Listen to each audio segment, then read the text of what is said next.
The champagne tasted like regret, but I kept smiling anyway. Standing on the deck of the Ocean's Dream, watching my wife Elena laugh with her brother Derek, I felt that familiar knot in my stomach tighten. She hadn't laughed like that with me in months. "Rick, you look like someone stole your wallet," Derek called out, his voice carrying that entitled edge I'd grown to despise over our 5 years of marriage. "Loosen up, man. We're on vacation." I raised my glass in mock salute. "Just taking it all in, Derek. This is quite the family reunion." Elena turned toward me, her green eyes sparkling in the setting sun. She looked stunning in that red dress, the one I'd bought her for our anniversary last year. The same anniversary she'd spent working late with her team at the marketing firm. "Rick's been working too hard," she said, sliding her arm through mine with practiced affection. "I thought this cruise would help him relax." Right. Because nothing says relaxation like being trapped on a floating hotel with people who think you're beneath them. Elena's parents, Gerald and Evelyn Morrison, had made their feelings about their daughter marrying a marine equipment supplier crystal clear from day one. Derek, their golden boy lawyer, never missed a chance to remind me that I came from the wrong side of the tracks. But I'd learned something valuable in my 38 years. People underestimate the quiet guy. They think because I don't flash money around or talk about my college days at Harvard, yeah, that Harvard, that I'm some kind of simple blue-collar worker who got lucky. Let them think it. It makes what comes next so much sweeter. "The sunset's beautiful," said Sabrina, Derek's latest girlfriend. She seemed different from his usual type, less plastic, more genuine. "I've never been on a cruise before." "First time for everything," I said, watching Elena check her phone for the 3rd time in 10 minutes. "Who's texting you, honey?" She looked up quickly, almost guilty. "Just work stuff. You know how it is." I did know how it was. I'd been tracking our phone bill for months, watching those late-night calls to the same number. Simon Blakely, attorney at law, Derek's former law school buddy, married father of 2, currently somewhere on this very ship with his unsuspecting wife. "Work never stops," Derek said, clapping me on the shoulder hard enough to spill my drink. "That's why Rick here will never understand the pressure we're under. No offense, buddy." None taken. I smiled that easy smile I'd perfected, the one that said I was too simple to catch the insult.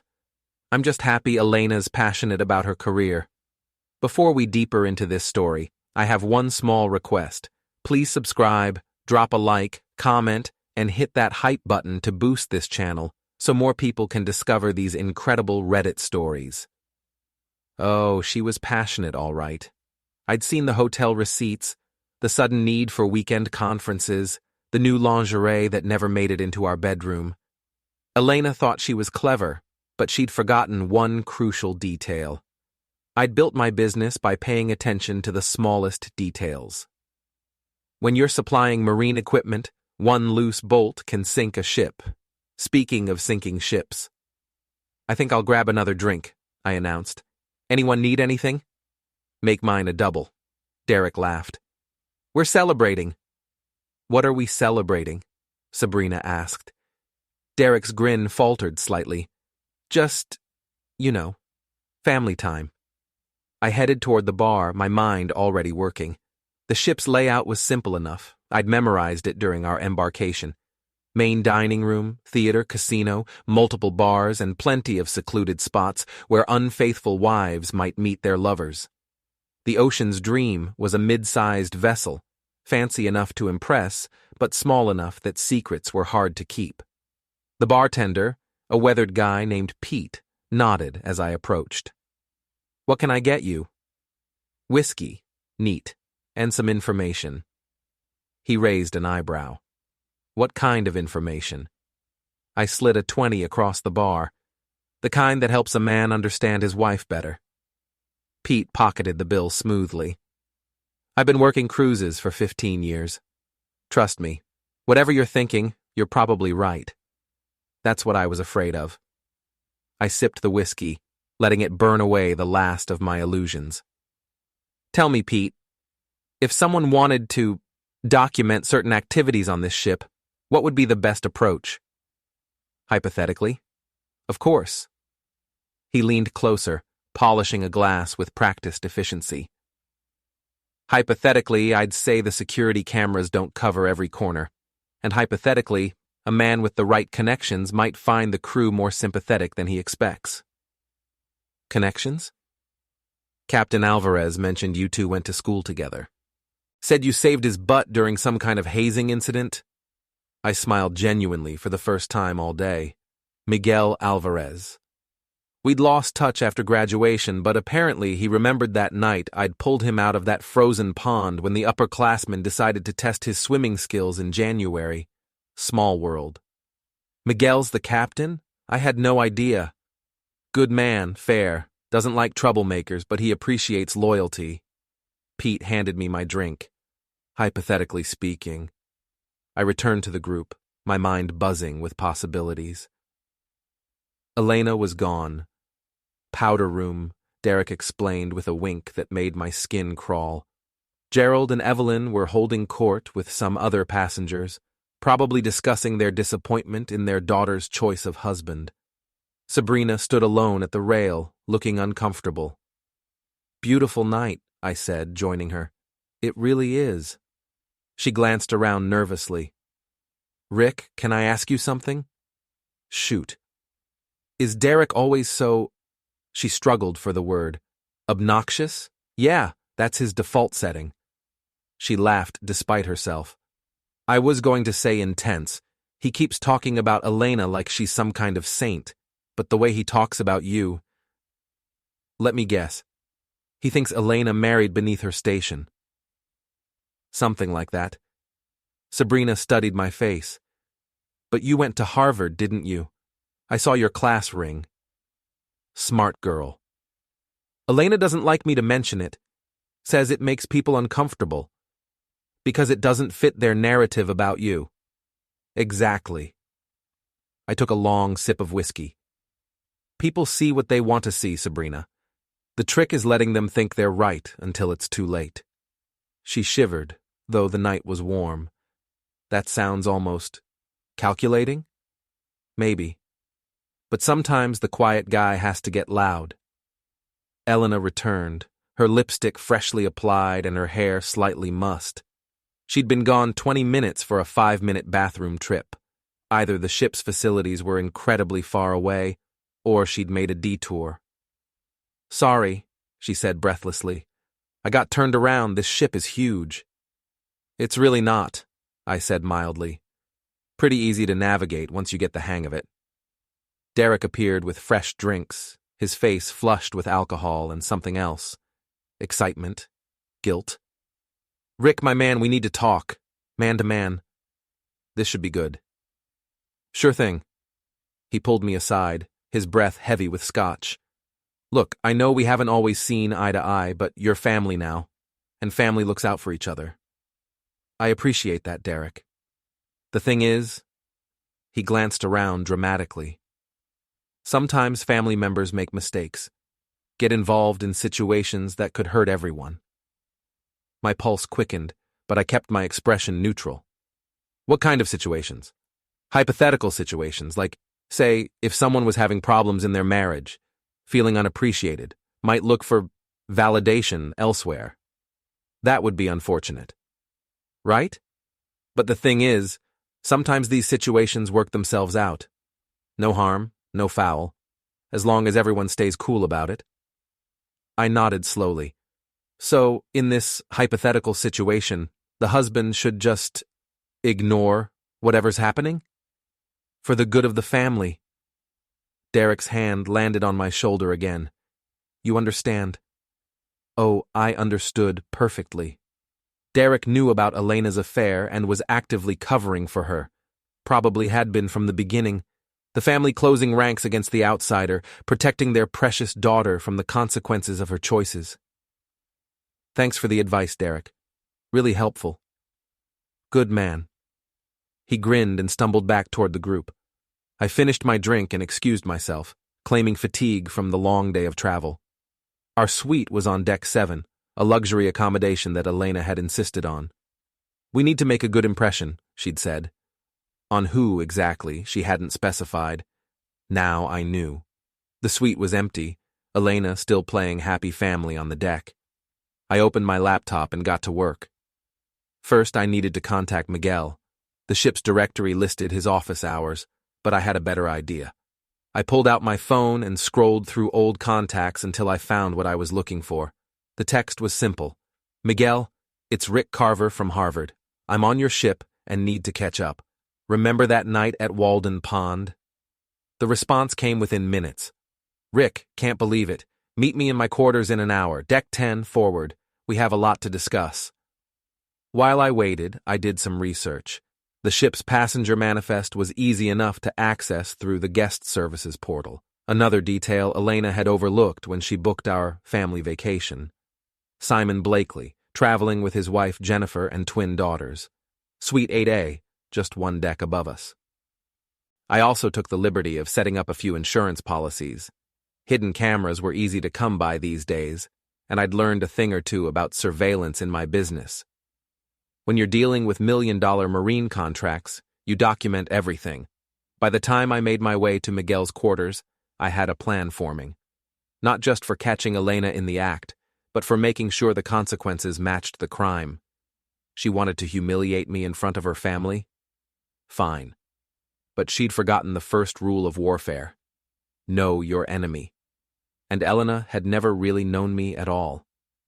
Miguel Alvarez looked exactly like I remembered, just with more gray at the temples and captain's stripes on his shoulders. His quarters were spartanly furnished but comfortable, with a small sitting area and a desk covered in navigation charts. "Rick Carver," he said, standing to grip my hand. "I'll be darned. 20 years, and you still look like that kid who jumped into freezing water to save my sorry behind. You'd have done the same for me." "Maybe, but I never got the chance to prove it." He gestured to a chair. "Drink? I've got some decent scotch." "Thanks." I accepted the glass, noting how steady his hands were. Miguel had always been calm under pressure. "Nice ship you've got here." "She's good to me. Pays the bills, lets me see the world." His eyes sharpened. "But something tells me you didn't track me down just for a reunion. You've got that same look you had right before you took down that economics professor who was selling grades." I'd forgotten about Professor Whitman. Miguel had a good memory. "You're right. I need help, and I'm hoping our old friendship counts for something." "Depends what kind of help." Miguel leaned back, captain's instincts kicking in. "Nothing illegal, I hope." "Nothing illegal, but potentially embarrassing for some passengers." I laid out the situation, Elena's affair, Derek's complicity, the family's general contempt for me. Miguel listened without interruption, occasionally nodding or raising an eyebrow. "So you want to catch them in the act," he said when I finished.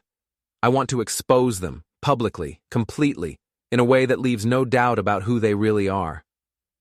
Miguel was quiet for a long moment, swirling his scotch. "Rick, I've seen a lot of marriages fall apart on these cruises. Something about being trapped on a ship brings out the worst in people. Usually, I stay out of it." "Usually?" "But I remember what kind of man you are, and I've got no patience for cheaters or bullies." He stood and walked to his desk, pulling out a manila folder. "Funny thing about your wife's boyfriend. Simon Blakely? You know him?" "Know of him. He's been on 3 cruises in the past year, always with different women. Never his wife." Miguel opened the folder. "My security chief, Ed Morrison. No relation to your in-laws. He's been keeping an eye on Mr. Blakely. Seems he's been running some kind of side business." "What kind of side business?" "The kind that involves skimming money from the ship's casino and splitting it with a contact on shore. We've been building a case, waiting for the right moment to nail him." I felt a surge of satisfaction. "How much are we talking about?" $50,000 over the past 6 months. Enough for federal charges when we dock." Miguel closed the folder. "Now, if someone were to help us gather the final pieces of evidence, and if that someone happened to get some personal satisfaction in the process..." Well, that might work out for everyone. What do you need? Access to his suite, photos of documents, maybe some recorded conversations. Nothing you couldn't do as a concerned citizen who happened to witness suspicious activity. I smiled. And in return? In return, you get full access to the ship's security system, including cameras and recording equipment. Plus, when the time comes to make your wife's indiscretions public, you'll have the full authority of the ship's command behind you. We shook hands on it. Miguel provided me with a security badge and a small digital recorder, along with detailed information about Simon's movements and habits. The man was predictably arrogant, leaving his suite unlocked while he prowled the ship, looking for his next conquest. One more thing, Miguel said as I prepared to leave. My security chief? He's got a personal grudge against cheating spouses. His ex-wife took him for everything in the divorce. He'll be very motivated to help. I made my way back to our suite, mind racing with possibilities. Elena was already in bed, pretending to sleep, but I could tell from her breathing that she was awake, probably planning tomorrow's rendezvous with Simon. How was your walk? She asked softly. Enlightening. This ship has some interesting history. She rolled over, presenting her back to me. I'm tired. Long day. Sweet dreams, honey. I lay awake for another hour, listening to Elena's breathing even out into genuine sleep. Tomorrow would be our first full day at sea, with plenty of opportunities for Elena and Simon to meet. But they wouldn't be the only ones making plans. The next morning brought perfect weather and the kind of bustling activity that made surveillance easy. Elena announced her intention to spend the day at the spa, while Derek planned to hit the casino. Perfect. I found Ed Morrison in the security office, a compact man with graying hair and the alert eyes of a career cop. Miguel had briefed him on our arrangement. Heard you need some technical support, he said without preamble. That's right, my wife's having an affair with Simon Blakely. The same Simon Blakely we've been investigating for casino fraud? The very one. Ed's smile was predatory. Well then, this should be interesting. Let me show you what we're working with. The security office was more sophisticated than I'd expected, with multiple monitors showing feeds from throughout the ship. Ed pointed out the blind spots, areas where the cameras couldn't reach, perfect for clandestine meetings. Your boy Simon's been using the auxiliary stairwell on Deck 9, Ed explained. Thinks he's being clever, but we've been tracking his movements for weeks. Usually meets his lady friends there around 2 p.m. when most passengers are at lunch or napping. And you can record everything? Audio and video, high definition, time-stamped, legally admissible. Ed handed me a small device. This is a portable recorder. Stick it anywhere within 20 feet, and you'll get crystal clear sound. I spent the morning setting up my surveillance network. The portable recorder went into a maintenance alcove near the auxiliary stairwell. I placed a small camera in the ship's library, another favorite meeting spot according to Ed's intelligence. A third camera went into the bar area where Elena and Simon had been seen together the night before. At 1:45 p.m., I positioned myself in the Deck 9 observation lounge with a clear view of the auxiliary stairwell. Right on schedule, Elena appeared, looking around nervously before slipping through the stairwell door. 5 minutes later, Simon followed. I gave them 10 minutes, then made my way to the maintenance alcove. The recorder was working perfectly, picking up every word of their conversation through the thin stairwell walls. Can't keep doing this, Elena was saying. Rick's starting to ask questions. Rick's an idiot, Simon replied. He has no idea what's going on. You don't know him like I do. He's smarter than he looks. Smart enough to figure out his wife is screwing around? Please. The man sells boat parts for a living. Their laughter made my stomach turn, but I kept recording. This was exactly what I needed. Besides, Simon continued, after this cruise it won't matter what Rick knows. I've got everything arranged. The divorce papers are already drawn up. What about Jennifer, your wife? What about her? She'll get half of nothing and she'll be grateful for it. I've been moving assets offshore for months. Interesting. Simon wasn't just cheating on his wife, he was planning to leave her destitute. The man was even worse than I'd thought. I'm scared, Simon. What if Rick fights the divorce? What if he tries to take half of everything? Let him try. I've got friends in the legal system. We'll bury him in paperwork and legal fees until he gives up. Promise me it'll work out. Baby, trust me. By the time this cruise is over, we'll both be free to start our new lives together. Rick will be history, and Jennifer will be someone else's problem. I'd heard enough. I slipped away from the alcove and made my way back to the observation lounge, my mind already working on the next phase of my plan. Elena and Simon thought they had everything figured out, but they'd made one crucial mistake. They'd underestimated me. That evening, I joined the family for dinner in the main dining room, playing the role of the oblivious husband to perfection. Elena was animated and chatty, probably high on adrenaline from her afternoon tryst. Derek was his usual obnoxious self, regaling us with stories from his law practice. Gerald and Evelyn Morrison held court at the head of the table, treating the waitstaff like servants and me like a necessary evil. "Rick, you're awfully quiet tonight," Evelyn observed. "Are you feeling all right?" "Just enjoying the company," I replied. "It's not often I get to spend time with such accomplished people." Derek snorted. "Accomplished? Right. Elena, tell Rick about your promotion." Elena's face lit up. "I didn't want to say anything until it was official, but I'm being promoted to regional director. It means more travel, more responsibility. More money," Derek added with a grin. "That's wonderful, honey," I said, raising my glass. "When does it start?" "Next month. There's a lot of travel involved, but I think it'll be good for us. Give us both some space to grow. Space to conduct her affair, more likely." But I smiled and played the supportive husband. "I'm proud of you, Elena. You've worked hard for this." The conversation moved on to other topics, but I noticed Simon Blakely across the dining room, sitting with his own family.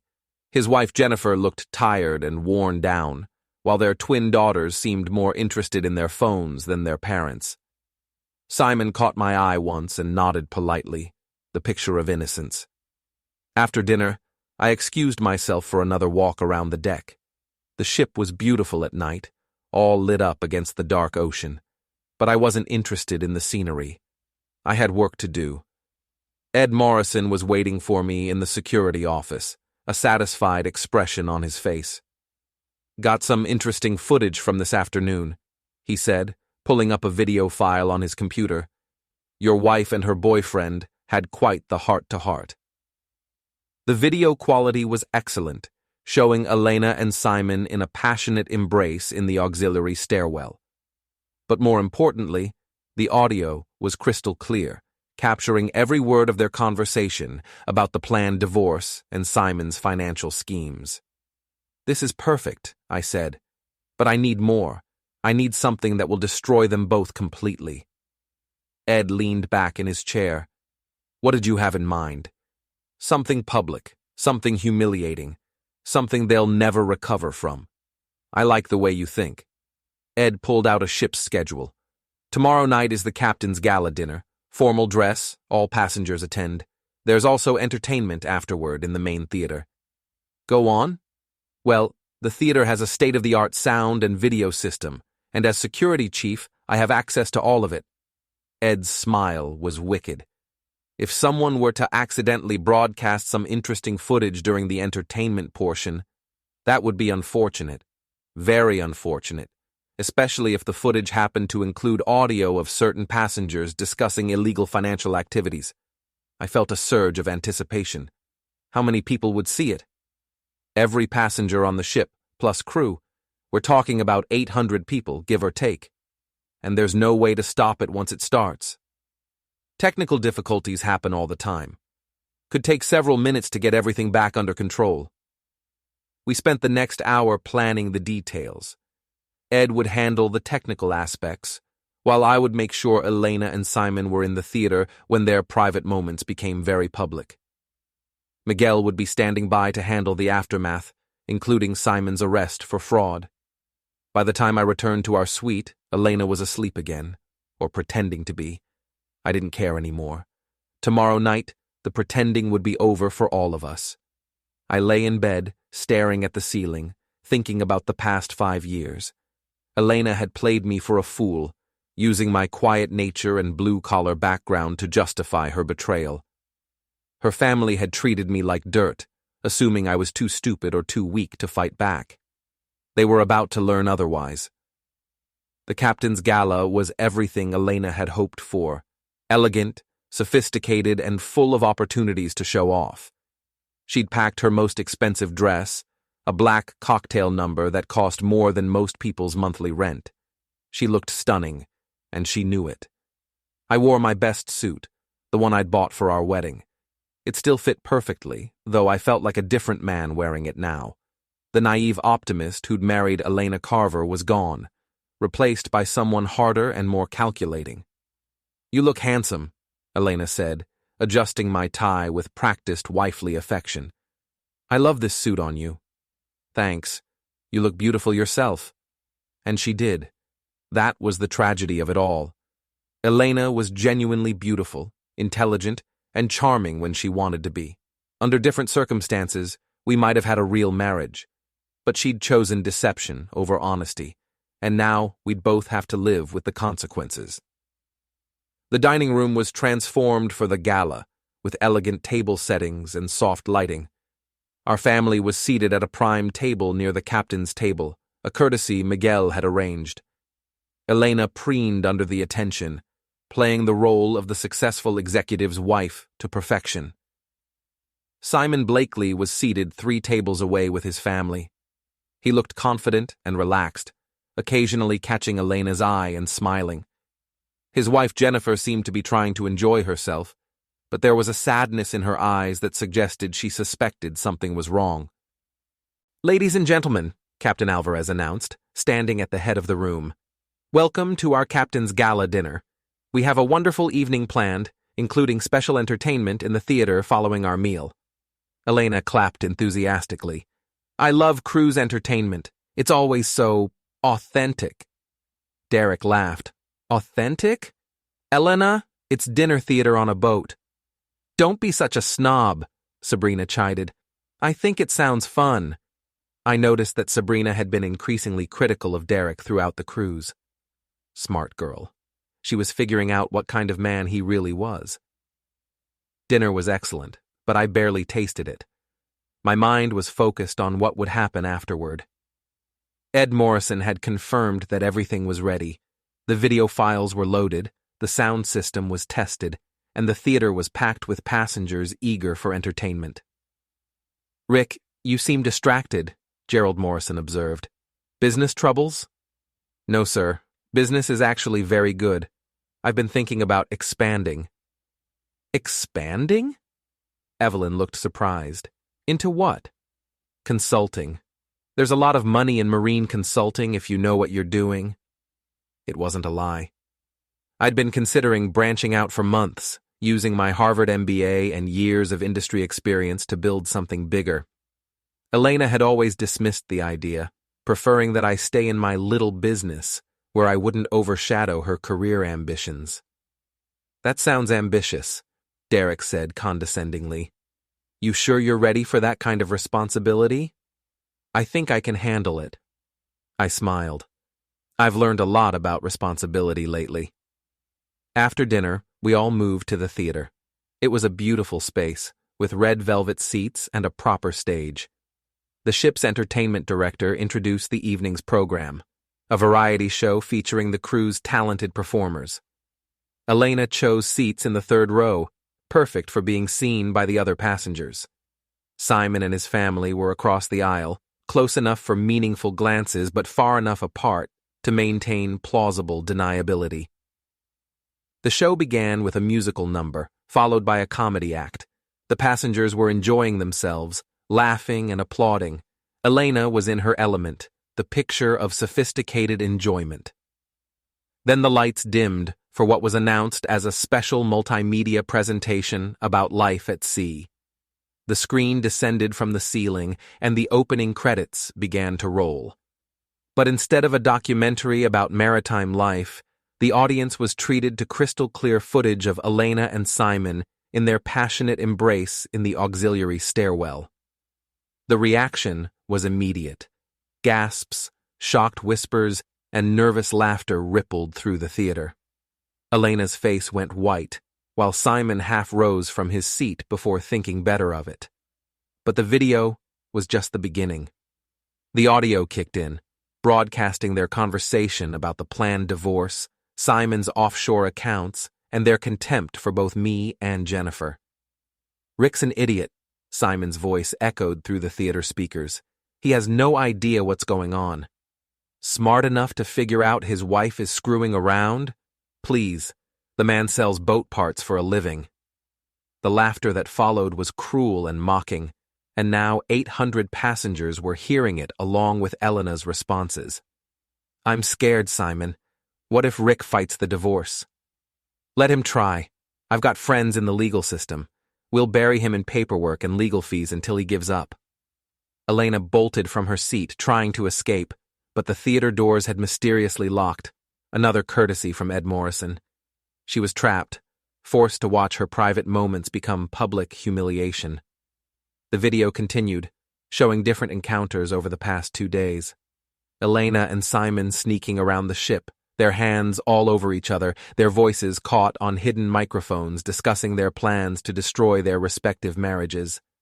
Derek was on his feet now, his face red with embarrassment. "Turn it off! Turn this off right now!" But the technical difficulties were too severe. The video kept playing, showing Simon discussing his plans to leave Jennifer destitute while he and Elena started their new life together with stolen money. Jennifer Blakely was crying now, her daughters trying to comfort her while staring at their father in shock and disgust. Other passengers were pulling out their phones, recording Elena's humiliation for posterity. "Ladies and gentlemen," Captain Alvarez's voice came over the intercom. "We're experiencing technical difficulties with our entertainment system. Please remain calm while we resolve the issue." But nobody was remaining calm. The theater was in chaos, with passengers shouting questions and demands. Elena had collapsed back into her seat, her head in her hands.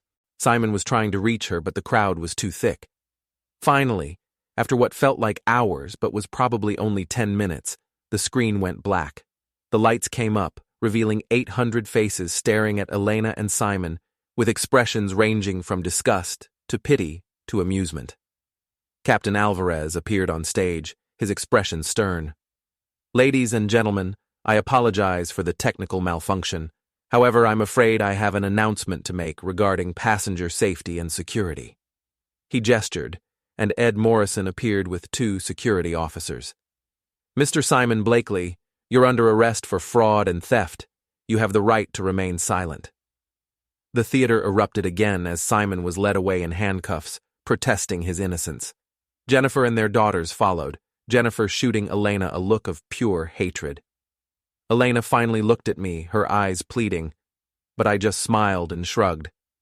"Technical difficulties," I said loud enough for nearby passengers to hear. "They happen all the time." Derek grabbed my arm. "You did this. You set this up." "I have no idea what you're talking about, Derek. I'm just a guy who sells boat parts, remember?" The crowd was dispersing now, passengers eager to spread the gossip throughout the ship. Elena would be the talk of every bar and restaurant for the rest of the cruise. There would be no hiding, no pretending, no spinning the story in her favor. Gerald and Evelyn Morrison looked like they'd aged 10 years in 10 minutes. Their precious daughter had been exposed as an adulteress and accomplice to fraud in front of hundreds of witnesses. Their social standing, so important to them, was in ruins. "Elena," Evelyn whispered, "how could you do this to us?" But Elena had no answer. She sat in her expensive dress, surrounded by the wreckage of her carefully constructed lies, with nowhere to run and no way to undo what had been revealed. I stood up, straightening my wedding suit. "Well, this has been educational. I think I'll get some fresh air." As I walked toward the exit, I heard Sabrina's voice behind me. "Derek, I think we need to talk." The dominoes were falling exactly as I'd planned. Elena's affair was exposed, Simon was under arrest, and the Morrison family's reputation was destroyed. But I wasn't done yet. The cruise still had 2 more days, and I intended to make the most of them. Outside the theater, I found Miguel waiting with a satisfied expression. "How'd it go?" he asked. "Better than expected. Simon's in custody?" "Locked up tight. We found $50,000 in cash in his suite, plus documents proving the offshore accounts. The FBI will be waiting when we dock." "And Elena?" "That's between you and her, but I'd say she's got bigger problems than a divorce right now. Being an accessory to fraud tends to complicate things." I nodded, feeling a weight lift from my shoulders.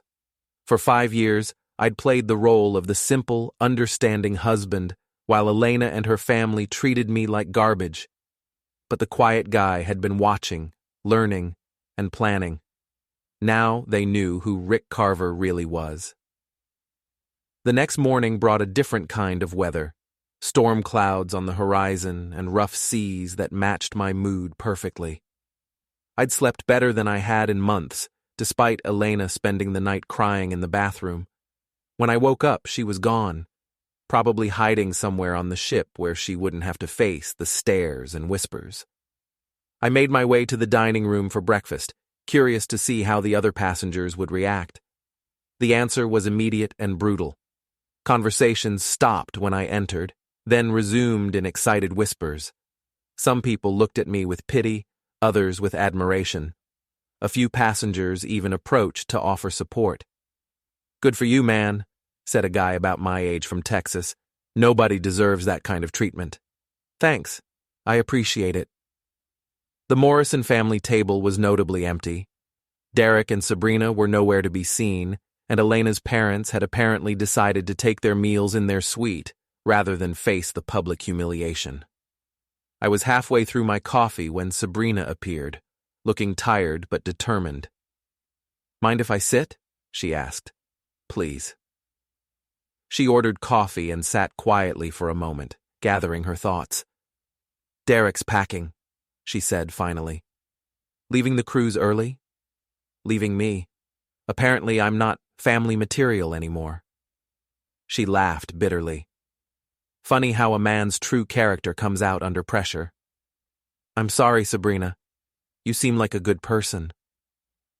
"Good enough to know when I'm being used." She looked at me directly. "That was quite a show last night." "Technical difficulties happen." "Right." She smiled slightly. "Derek thinks you're some kind of criminal mastermind now. He's convinced you hacked into the ship's computer system. Derek gives me too much credit. I'm just a guy who sells boat parts. A guy who went to Harvard and built a successful business from nothing. A guy who was smart enough to document everything before making his move." Sabrina's smile widened. "Derek never did his homework on you, did he?" "People see what they want to see." "Well, now they're seeing the truth about all of us." She stood up, leaving money for her coffee. "For what it's worth, Rick, I think Elena's an idiot. You deserve better." After she left, I finished my breakfast in peace, planning the day ahead. Elena would have to surface eventually. We were sharing a suite, after all, and there were still some loose ends to tie up before we docked tomorrow. I found Elena on the observation deck, staring out at the stormy sea. She'd aged overnight, her face drawn and pale. The confident, beautiful woman who'd boarded the ship 3 days ago was gone, replaced by someone who looked defeated and lost. "We need to talk," she said without turning around. "I'm listening." "How long have you known?" "About Simon. Months. About Derek covering for you, since the first night of the cruise." She turned to face me, and I saw tears in her eyes. "Why didn't you just confront me? Why did you have to humiliate me like that?" "Humiliate you?" I felt anger rising in my chest.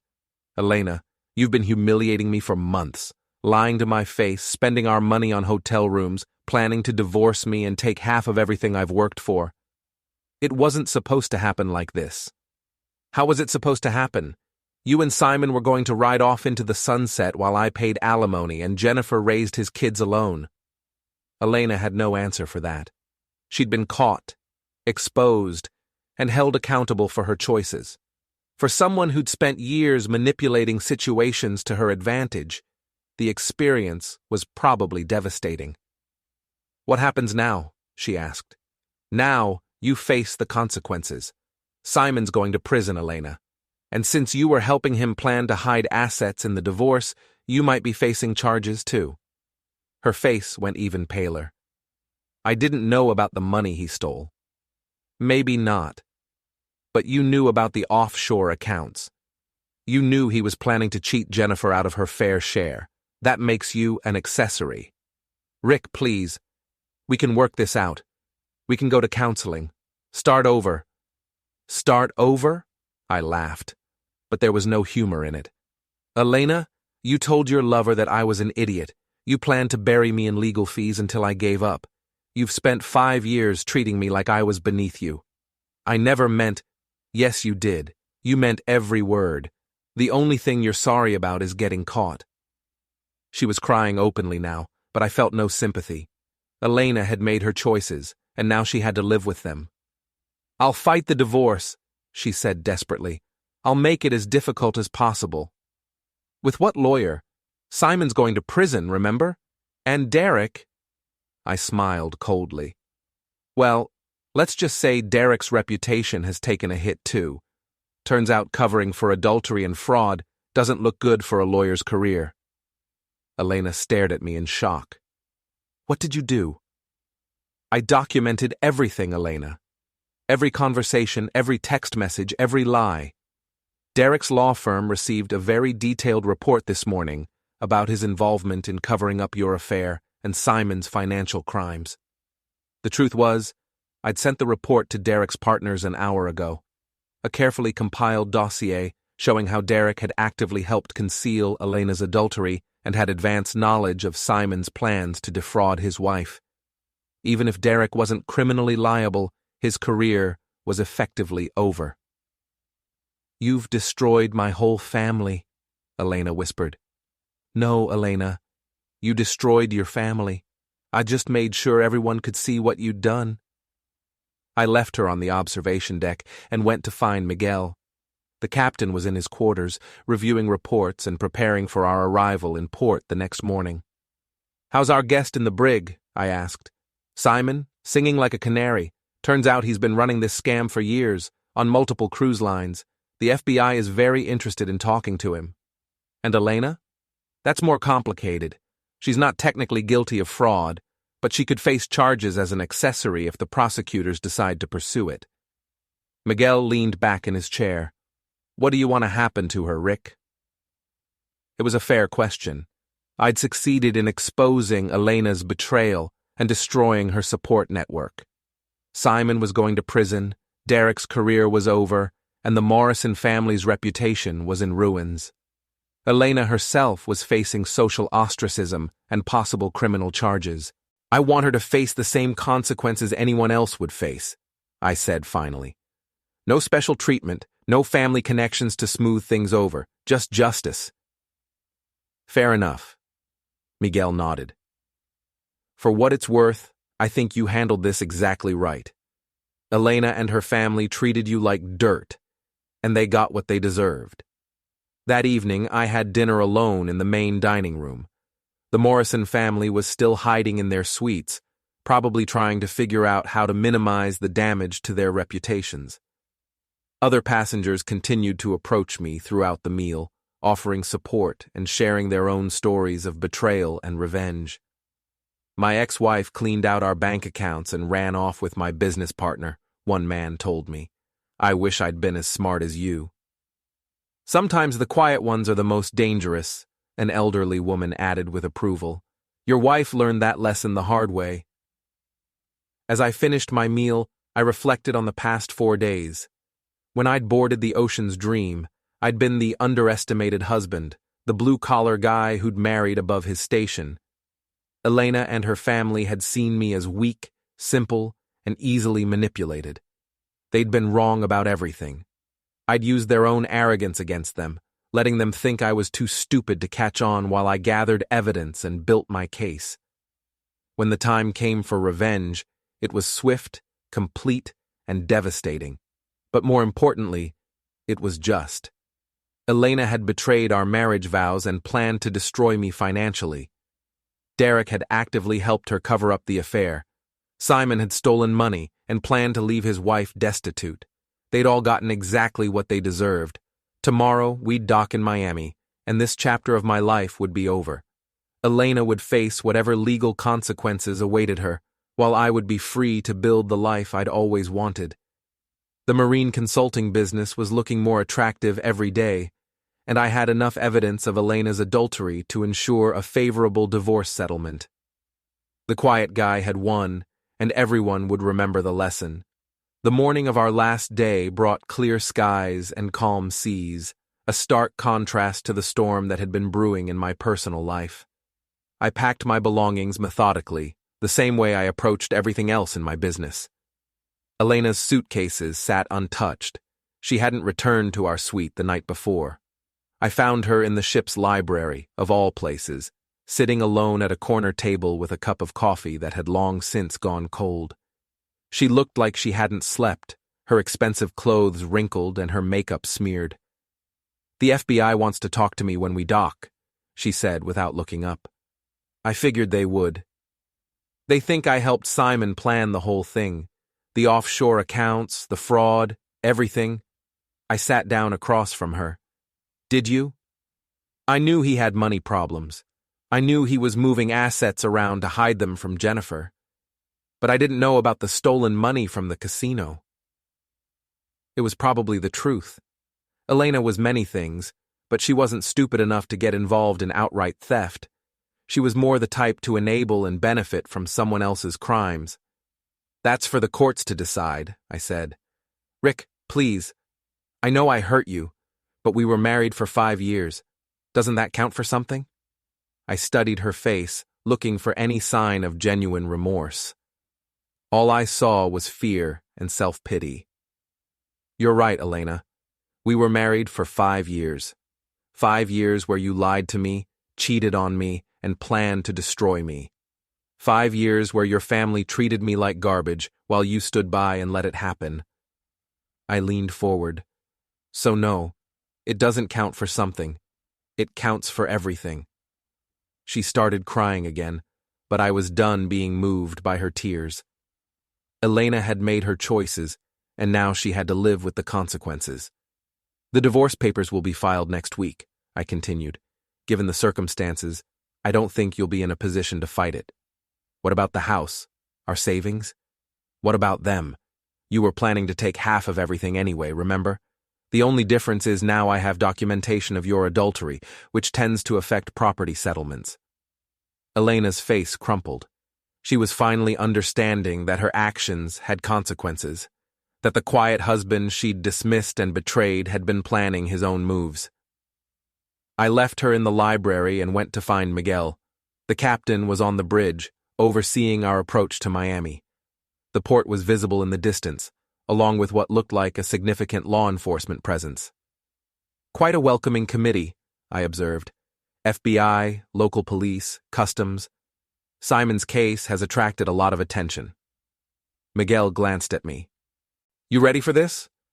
"More than ready." The docking process took another hour, during which passengers began gathering their luggage and preparing to disembark.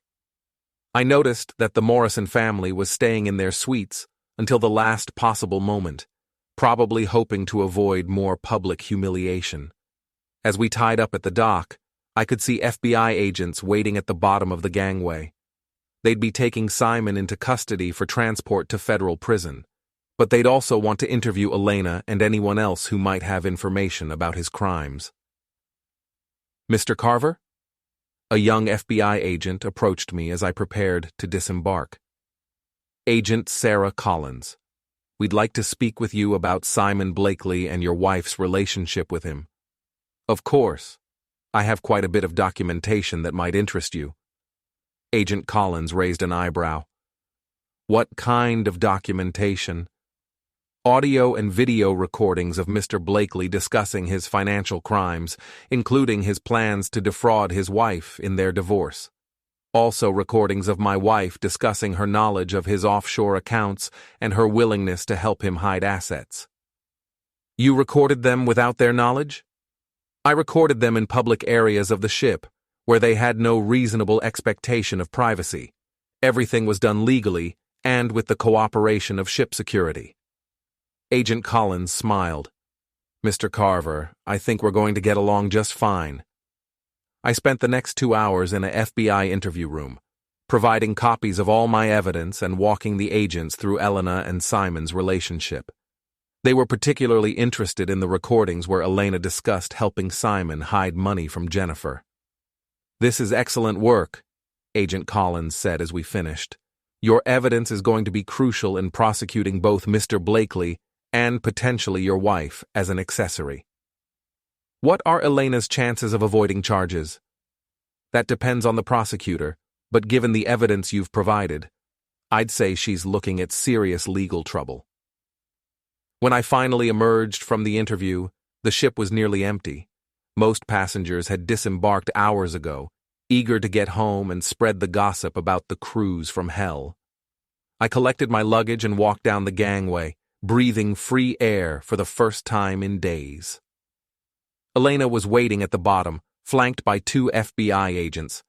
She looked small and defeated, nothing like the confident woman who'd boarded the ship 4 days ago. Our eyes met briefly, and I saw a mixture of hatred and desperation in her expression. "This isn't over, Rick," she called out as the agents led her toward a waiting car. "Yes, it is," I replied. And it was. Elena would face federal charges for her role in Simon's schemes. Derek's law career was finished. His partners had already announced his suspension pending a full investigation. Gerald and Evelyn Morrison would spend years trying to rebuild their social standing after their daughter's public humiliation. As for Simon, he was looking at 10 to 15 years in federal prison for fraud and theft. His wife Jennifer had already filed for divorce and would likely recover most of the stolen assets. His daughters would grow up knowing their father was a criminal who'd betrayed their mother for money and another woman. I walked to my car, threw my luggage in the back, and started the engine. The drive home to Maine would take 12 hours, but I was in no hurry. I had a lot to think about and a new life to plan. My phone buzzed with a text message. It was from Sabrina. "Saw the news about Derek's suspension. Good, he deserved it. Hope you're doing well." I smiled and typed back, "Thanks. Sometimes justice takes a while, but it's worth the wait." As I pulled out of the parking lot, I caught a glimpse of the ocean's dream in my rearview mirror. The ship looked peaceful now, ready for its next group of passengers and whatever dramas they might bring. But I was done with drama. I had a business to expand, a divorce to finalize, and a reputation to rebuild. The quiet guy had made his point, and everyone who mattered had gotten the message. Elena had called me an idiot who sold boat parts for a living. She'd been wrong about everything, except the boat parts, and even that was about to change. The marine consulting business was going to be very good to Rick Carver,